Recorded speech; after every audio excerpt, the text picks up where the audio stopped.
Assalamu alaikum everyone. कैसे हैं आप सब? Hope so you people are doing well and enjoying a happy and healthy life. Dear learners, this is me Danish Aziz and you're watching my YouTube channel Study Station.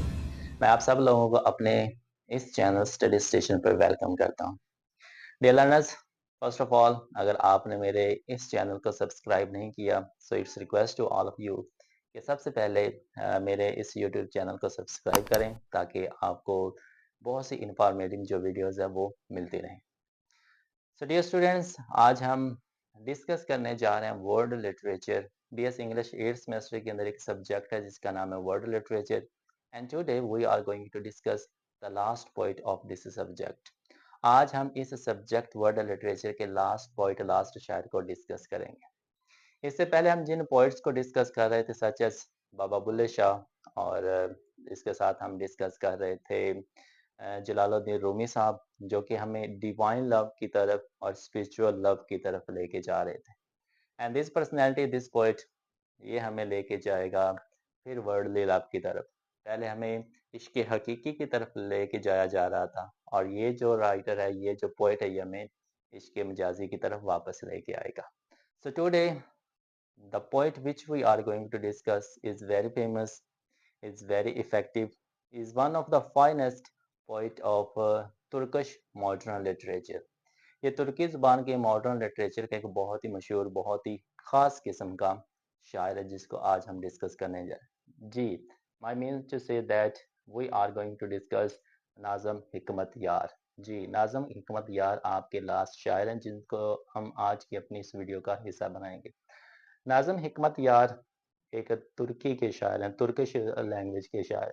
इससे पहले जिस तरह आपको पता है कि हमने अमेरिकन शायर को डिस्कस किया, फिर पंजाबी शायर को डिस्कस किया, फिर हमने फ़ारसी ज़ुबान के शायर को डिस्कस किया and today we are going to discuss our last poet which belong to the Turkish language जो कि तुर्की ज़ुबान से इनका ताल्लुक है। First of all we will discuss about his biography, इसकी हालात ज़िंदगी के बारे में थोड़ा सा देखेंगे। देन इंशाल्लाह we will discuss about his works, जो भी इसने वर्क्स लिखे या जो हमारे सिलेबस का हिस्सा है हम अपनी वीडियो के अंदर उनको एक एक करके डिस्कस करेंगे। So without wasting time let me take you to his biography. Nazim Hikmet यार इज जनरली नोन एज हिकमत यार। अब हिकमत यार को आप दो तरह से लिख सकते हैं, HIKMAT KMET।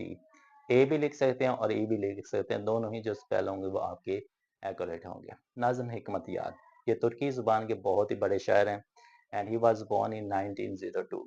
20वीं सदी के पहली डेकेड के अंदर इनका जन्म हुआ था 1902 के अंदर and he was born in Salonika. ये सैलोनिका नामी जगह में पैदा हुए थे जो कि उस वक्त मीन्स के ऑटोमन अम्पायर का हिस्सा हुआ करती थी, सल्तनत उस्मानिया का हिस्सा हुआ करती थी and nowadays it is the part of Greece. आजकल ये यूनान का हिस्सा है और इसका जो नाम है वो चेंज करके सैलोनिका से दिस सैलोनिकी रख दिया गया है and he was died in 1963 in Mexico. और इनकी जो मौत होती है वो मैक्सिको के अंदर होती है। क्यों होती है? मीन्स के बर्थ इनकी सैलोनिका के अंदर और मौत इनकी मैक्सिको के अंदर, ऐसा क्यों है? इसकी हालात ज़िंदगी के बारे में पढ़ेंगे तो वो आपको पता चल जाएगा। लेकिन इस ज़हन में रखिए कि जो मैक्सिको है it is the part of Soviet union, ये सोवियत यूनियन का हिस्सा है। चलिए जी, अब हम इसकी बाकी की ज़िंदगी के बारे में देख लेते हैं नाज़िम हिकमत यार साहब की। When he was 18 years old, means कि जब ये जवान हुए तो ही सिलेक्टेड अ स्कूल। इन्होंने जो एडमिशन लिया वो एक स्कूल के अंदर लिया जिसका नाम था फ्रेंच सेंट बिनॉइट हाई स्कूल। इस स्कूल में इन्होंने एडमिशन लिया and from this school he had learned a language, the French language. और इसी स्कूल से इन्होंने फ्रेंच ज़ुबान सीखी। फ्रेंच ज़ुबान सीखने के बाद he put his interest in literature.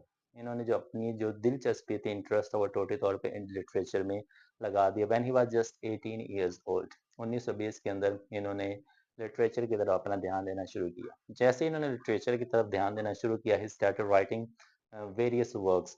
इन्होंने प्लेज लिखना शुरू किए, इन्होंने ड्रामाज लिखना शुरू किए, इन्होंने नॉवेल्स लिखना शुरू किए और इसके साथ साथ इन्होंने पोम्स भी लिखना शुरू की। इन्हीं वर्क्स को इसने नाज़िम हिकमत यार साहब ने अपना प्रोफेशन भी बना लिया। That is why he is known as the poet, he is known as the novelist and he is known as the play writer as well. तो ये थे इनके प्रोफेशंस। अब इनके अगर वर्क से बात करें, लेकिन इससे पहले थोड़ा-सा और देख लीजिए कि जो नाज़िम हिकमत यार थी was the member of Turkish communist party. ये तुर्की की एक कम्युनिस्ट पार्टी थी जिसका हिस्सा थे। इस पार्टी का हिस्सा होने की वजह से ये ना पॉलिटिकल जो इंसिडेंट्स होते थे, पॉलिटिकल जो भी चीज़ें होती थी उनके अंदर बहुत जोश से, बहुत गर्मजोशी से हिस्सा लिया करते थे।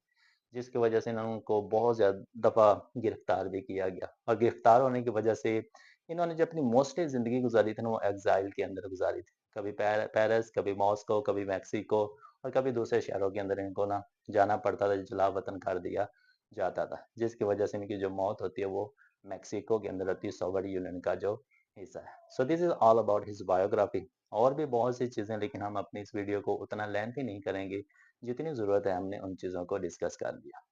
If we talk about his poems, तो स्टार्ट में आपको बता दिया था कि हमें इश्क मजाजी की तरफ लेके आता है।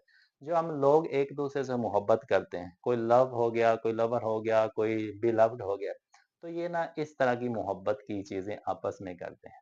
जो भी इनकी पॉइम्स हम पढ़ेंगे, 2 to 3, 2 से 3 इसमें जो पढ़नी है, वो टोटली तौर पे इसी चीज के बारे में डिस्कस करेंगे। तो आज हम नज़म डिस्कस करने जा रहे हैं, पोएम डिस्कस करने जा रहे हैं। इट इज़ वेरी इंपॉर्टेंट, बहुत अहम है, बहुत अच्छी लिखी हुई है। लेकिन जो लिखी गई है वो बेसिकली इश्क मजाजी के लिए लिखी गई है, लोगों की मोहब्बत ज़ाहिर करने के लिए लिखी गई है। So the poem which we are going to discuss is I think of you. This is the title of the poem, I think of you. मैं तुम्हारे बारे में सोचता हूँ। अब जब थिंक ऑफ यू आ जाता है, इट मीन्स कि एक पर्सन दूसरे पर्सन के बारे में सोच रहा है। It means a lover is thinking about his beloved. एक जो आशिक है वो अपनी माशूका के बारे में सोच रहा है। वो अपनी इस पोएम के अंदर फीलिंग्स, अपने इमोशंस का इजहार करना चाहता है कि वो अपनी जो महबूबा है उससे कितनी ज़्यादा मोहब्बत करता है। अपने इमोशंस को, अपनी फीलिंग्स को, अपने अफेक्शन को, अपने लव को वो इस पोएम के ज़रिए इजहार करने की कोशिश करेगा। अब हम पढ़ते हैं जी, किस तरह से वो अपनी बिलव्ड के लिए अपनी जो फीलिंग्स है या अपने वर्ड्स का इजहार करता है। So let me take you to the poem I think of you. जी, तो नाज़िम हिकमत यार साहब क्या फरमाते हैं? He says I think of you. ये टाइटल भी है और जो नज़्म का आगाज़ है वो भी इसी लाइन से, इसी सेंटेंस से होता है। आई थिंक ऑफ यू, मैं तुम्हारे बारे में सोचता रहता हूँ। एंड आई फील, और मैं महसूस करता हूँ, द सेंट, खुशबू ऑफ माई मदर, अपनी माँ की। जब मैं तुम्हारे बारे में सोचता हूँ तो मेरे ज़हन के अंदर जो सोच आती है, तो मुझे इसी तरह से फ़ील होता है कि मुझे खुशबू आ रही है। और जो मुझे खुशबू आती है वो बिल्कुल सेम टू सेम मेरी माँ के जैसी होती है। अब माँ का ज़िक्र यहाँ पे क्यों किया गया है? माँ का ज़िक्र इधर इसलिए किया गया है क्योंकि कंपैरिज़न किया गया है कि माँ की जो मोहब्बत होती है वो सच्ची मोहब्बत होती है। माँ की जो मोहब्बत होती है वो धोखा देने वाली मोहब्बत नहीं होती। तो शायर अपने महबूबा से ये कह रहा है कि जब भी मैं तुम्हारे बारे में सोचता हूँ तो मुझे मेरी माँ की मोहब्बत याद आ जाती है, जिसके अंदर खोट नहीं होती, जिसके अंदर लालच नहीं होता, जिसके अंदर झूठ नहीं होता, जिसके अंदर धोखा नहीं होता। माय मदर, मेरी माँ, द मोस्ट ब्यूटीफुल, जो कि खूबसूरत है, ऑफ ऑल, सब लोगों से। और मैं अगर अपनी माँ की बात करूँ तो मेरी माँ दुनिया की सब ख़वातीन से, सब लोगों से खूबसूरत है। माँ एक हस्ती ही ऐसी है कि जो सबसे प्यारी लगती है और माँ की मोहब्बत में किसी किस्म का शक भी नहीं होता। So his poet is comparing his beloved to his mother. वो अपनी माँ से अपनी महबूबा का कंपैरिजन कर रहा है कि मेरी जो मोहब्बत है वो बहुत पाक है, उसमें धोखे की गुंजाइश ही नहीं, इसलिए हर वक़्त मैं उसी के बारे में सोचता रहता हूँ। You are on the carol of the festival inside me. You are on the carol. carol कहते हैं झूले को, जो स्विंग होता है, झूला झूलने वाला जो होता है उसको कैरोयल कहते हैं, of the festival. You are on the carousel, जब मैं तुम्हारे बारे में सोचता हूँ, इमेजिनेशन में तुम मेरे पास आती हो, या मैं तुम्हारे बारे में सोचता हूँ तो मैं क्या देखता हूँ कि तुम एक झूले पर झूल रही हो। ऑफ द फेस्टिवल, फेस्टिवल कहते हैं त्यौहार को, इनसाइड मी, जो मेरे अंदर एक त्यौहार आया हो। जब त्यौहार आता है तो हम खुशियाँ मनाते हैं, जोश मनाते हैं, शोर शराबा करते हैं। तो कहता है कि जब मैं तुम्हारे बारे में सोचता हूँ तो मेरा दिल नाचना शुरू कर देता है, मेरा दिल झूमना शुरू कर देता है, मेरे दिल के अंदर शोर-शराबा होना हो जाता है। और उसी शोर-शराबे में, उसी त्योहार में मैं देखता हूँ कि तुम एक झूले पे बैठी हुई हो। यू होवर अराउंड, होवर का मतलब होता है घूमना। जब झूला घूमता है तो उसको होवर कहते हैं। यू होवर अराउंड, तुम जब घूमती हो तो मेरे इर्द गिर्द घूमती हो, मीन्स कि मेरे पास पास रहती हो। योर स्कर्ट, तुम्हारा ड्रेस। योर हेयर फ्लाइंग, तुम्हारा ड्रेस और तुम्हारे जो बाल होते हैं वो उड़ रहे होते हैं। मीन्स कि जब तुम झूले पे झूलती हो तो झूला झूलता है तो तुम्हारे बाल भी उड़ते हैं, फ्लाई करते हैं, और तुम्हारे जो ड्रेस है वो भी फ्लाई करते हैं, मीन्स कि आज़ादी में। मीन्स कि तुम मेरे दिल में इतनी आज़ाद हो कि तुम हर एक चीज़ तुम्हारी उड़ना स्टार्ट कर देती है। Mayor seconds between finding your beautiful face and losing it. Mayor, Chand, seconds, seconds between finding your beautiful face, कुछ ही लम्हा लगता है। जब मैं तुम्हारे बारे में सोचता हूँ तो मुझे ज़्यादा देर नहीं लगती इस चीज़ में, तुम्हारा चेहरा ढूंढने में, एंड लूजिंग इट, और उसको खोने में। मीन्स कि जब भी मैं तुम्हारे बारे में सोचता हूँ तो तुम्हारा चेहरा ढूंढने में और उसको खोने में मुझे एक पल लगता है। चाहे तुम मेरी माँ के बराबर हो लेकिन तुम मेरी माँ तो नहीं हो, या उस जैसी तुम्हारी मोहब्बत तो नहीं है। तो मेरे दिल में ना एक वहम है, एक शक है। मैं तुमको अपने करीब भी पाता हूँ और तुमको एक खोने का डर भी मेरे दिल में रहता है। What is the reason? वजह क्या है? इसकी क्या वजह कि तुम एक पल में मेरे करीब होती हो और दूसरे पल में मुझसे दूर हो जाती हो? What is the reason? क्या वजह है? Why do I remember you like a wound on my heart?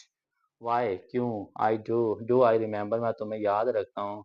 Like a wound, like यहाँ पे सिमरी का यूज़ किया हुआ है। अ वुंड, एक जख्म की तरह, ऑन माई हार्ट, मेरे दिल पर। इसकी क्या वजह है कि मैं तुम्हें जो याद रखता हूँ वो इस तरह रखता हूँ कि जैसे मेरे दिल पे एक जख्म हो। दिल के ऊपर जख्म होना मीन्स कि एक शक होना। मोहब्बत के अंदर सिर्फ एक ही डर रहता है कि हम अपने महबूब से जुदा ना हो जाएं। तो ये एक किस्म का दिल के ऊपर जख्म होता है। मुझे तुम ऐसे क्यों याद आते रहते हो? What is the reason? क्या वजह है? That I hear your voice, कि मैं तुम्हारी आवाज़ सुनता हूँ, when you are so far, जब तुम मुझसे बहुत ज़्यादा दूर होते हो। It is the most passionate feeling, ये एक बहुत ही बड़ा जज्बा है कि जब आप किसी से बहुत ज़्यादा मोहब्बत करते हैं तो वो चाहे आपसे कितना भी दूर हो, जब आप उसको याद करते हैं तो वो आपसे बात करना शुरू कर देता है। And I can't help getting up with the excitement, और मैं जोश, जो मेरे अंदर जोश आता है मैं उसको रोक नहीं सकता। जब मैं तुम्हारे बारे में सोचता हूँ, चाहे तुम दूर होती हो, पास होती हो, मैं तुमसे बात कर सकता हूँ। और जब मैं तुमसे बात करता हूँ, तुम्हारे बारे में सोचता हूँ, तो मेरे दिल के अंदर जो जोश आता है उससे मैं खुद को रोक नहीं सकता। आई नील डाउन, झुक जाना। मोहब्बत में झुकना भी एक तकाजा होता है। आई नील डाउन, मैं झुक जाता हूँ। I look at your hands, और तुम्हारे हाथों को देखता रहता हूँ। ख्वाब के अंदर, सोच के अंदर मैं क्या करता हूँ, मैं नीचे झुक जाता हूँ। जिस हम आजिज़ी की खातिर खुदा के आगे इबादत के लिए जब झुक जाते हैं, ये आजिज़ी को शो करता है। तो महबूब के आगे मैं झुक जाता हूँ। आई नील डाउन, मैं झुक जाता हूँ। I look at your hands, और मैं तुम्हारे हाथों की तरफ देखता हूँ। I want to touch your hands. जी, यहाँ पे एक विश बताई गई। ऊपर एक रिस्पेक्ट बताई गई थी कि मैं झुक जाता हूँ, और यहाँ पे एक विश बताई गई कि जब मैं तुम्हारे हाथों को देखता हूँ तो मैं ये चाहता हूँ कि मैं उनको छू लूँ, मैं उनको हाथ लगा लूँ। बट आई कांट, लेकिन मैं ऐसा नहीं कर सकता, मेरी मजबूरी है। यहाँ पे मजबूरी आ गई जी। You are behind a glass, क्योंकि तुम एक ग्लास के पीछे, एक शीशे के पीछे, मीन्स कि यहाँ पे एक हर्डल आ गई, एक सरहद आ गई कि जो महबूब है वो आपसे दूर है। आप उसको पास, उसके पास जाना चाहते हो, उसको छूना चाहते हो, लेकिन आप ऐसा नहीं कर सकते क्योंकि आपके दरमियान एक बाड़ है। स्वीट हार्ट, जाने मन, प्यारी। आई एम बिविल्डर्ड, बिविल्डर्ड, बौखला जाना। स्पेक्टेटर, तमाशाई, मैं एक बौखला जाने वाला तमाशाई हूँ, ऑफ द ड्रामा, उस ड्रामे का।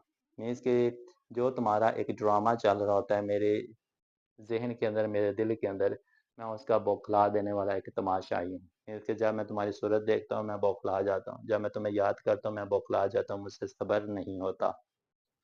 दैट आई एम प्लेइंग, वो ड्रामा जो मैं खेल रहा हूँ, इन माई ट्वाइलाइट, शाम के वक़्त। शाम के वक़्त मीन्स कि जब मेरा काम से मैं फ़ारिग हो जाता हूँ, अपना काम-काज कर लेता हूँ, तो मैं तुम्हारे बारे में सोचता हूँ तो मैं एक ड्रामा क्रिएट करता हूँ, और उस ड्रामे में मैं एक तमाशाई बन जाता हूँ, वो तमाशाई बन जाता हूँ जो कि तुम्हारी याद से दूर नहीं जा पाता। जी डियर लर्नर्स, तो ये थी जी poem I think of you. आपने देखा कि नाज़िम हिकमत यार साहब ने कितने ही आर्टिस्टिकली वे के अंदर अपने इमोशंस का, अपनी फीलिंग्स का इज़हार किया। कभी वो अपने बिलव्ड को कंपैरिज़न कर रहा है अपनी मदर के साथ, कभी उसके दिल में शक आ जाता है, कभी वो विशेज़ ज़ाहिर करना शुरू कर देता है। मीन्स के these are the different ways of showing your emotions, of showing your feelings. ये कुछ अंदाज़ होते हैं, जब आप किसी से मोहब्बत करते हैं, तो आप इस तरह से चीज़ों का इज़हार करना शुरू कर देते हैं। So this is all about his first poem, I think of you. इंशाल्लाह जी नेक्स्ट वीडियो के अंदर हम मिलेंगे नाज़िम हिकमत यार साहब की दूसरी पोएम के बाद। Thank you so much, have a nice day.